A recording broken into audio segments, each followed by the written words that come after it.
এই প্রচণ্ড গরমে একদম কলিজা প্রাণ জুড়িয়ে যাওয়ার মতো একটা ডেজার্ট রেসিপি নিয়ে চলে আসলাম। আজকের এই ভিডিওটা আশা করি সকলের অনেক বেশি ভালো লাগবে। ভালো লাগলে অবশ্যই বেশি বেশি করে শেয়ার করবে। আসসালামু আলাইকুম, সকলকে জানাই নাজনীস কিচেন পেজ থেকে স্বাগতম। এই প্রচণ্ড গরমে আমরা সকলে অনেক বেশি ক্লান্ত, আমাদের একদম কলিজা প্রাণ জুড়িয়ে যাওয়ার মতো রেসিপি নিয়ে চলে আসলাম। আজকে পুডিং রেসিপিটা একটু স্পেশাল ভিন্নভাবে দেখানোর চেষ্টা করেছি। প্রথমে আমি 1 কাপ নিয়েছি মিষ্টি দই। মিষ্টি দইটা নেওয়ার পর আমি ভালোভাবে পানি ঝরিয়ে নিয়েছি। তারপর একটা বোলের মধ্যে দিয়ে একটা হ্যান্ড উইচ দিয়ে ভালোভাবে ফেটিয়ে নিয়েছি। দইটা ভালোভাবে ফেটানো হয়ে গেলে এটা এক সাইডে রেখে দিব। তারপর আরেকটা ছোট বোলের মধ্যে আমি 2টা নর্মাল তাপমাত্রায় থাকা ডিম নিয়েছি। ডিমটাকে খুব ভালোভাবে ফেটিয়ে নিয়েছি। তারপর এখানে টেস্ট অনুযায়ী চিনি দিয়েছি, যে যেই রকম মিষ্টি খেতে পছন্দ করে। চিনিটা দেওয়ার পর অনবরত নাড়তে হবে যাতে চিনিটা একদম গলে যায় ডিমের সঙ্গে। এই জন্য আমি একটু সময় নিয়ে 5 মিনিটের মতো ফেটিয়ে নিয়েছি। এতে চিনিটা ভালোভাবে গলিয়ে গিয়েছে। ডিম ও চিনি ভালোভাবে ফেটানো হয়ে গেলে একটা ছাঁকনির সাহায্যে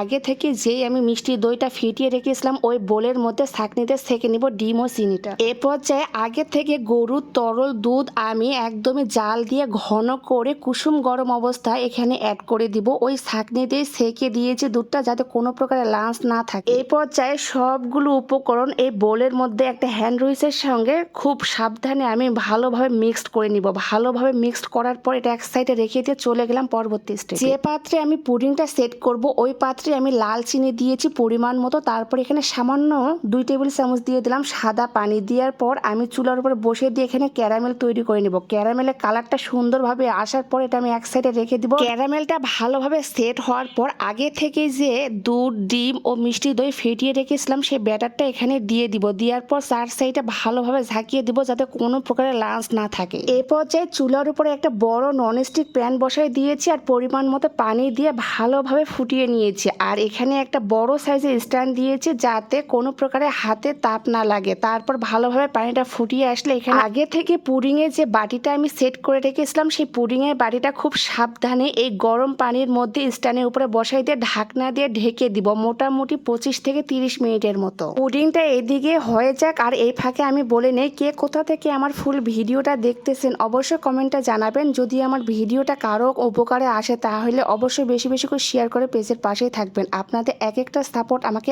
অনেক বেশি উৎসাহ দেয়। মোটামুটি 30 মিনিট পর পুডিংটা আমার ভালোভাবে সেট হওয়ার পর আমি একটা কাঠির মাধ্যমে চেক করে নিয়েছিলাম পুডিংটা সেট হয়েছে কিনা। তারপর চুলা থেকে নামিয়ে একদমই ঠান্ডা করে নিয়েছি। একটা ছুরির সাহায্যে পুডিং এর চারপাশে আলগা করে দিয়ে আমি একটা সুন্দর প্লেটের মধ্যে ঠান্ডা ঠান্ডায় পুডিংটা পরিবেশন করব। যে গরম পড়েছে এরকম একটা পুডিং থাকলে আপনার বাসা যে কেউ আপনার প্রশংসা করতে বাধ্য হবে। আজকে এই পর্যন্তই। ভিডিওটা ভালো লাগলে শেয়ার করবেন। আল্লাহ হাফেজ।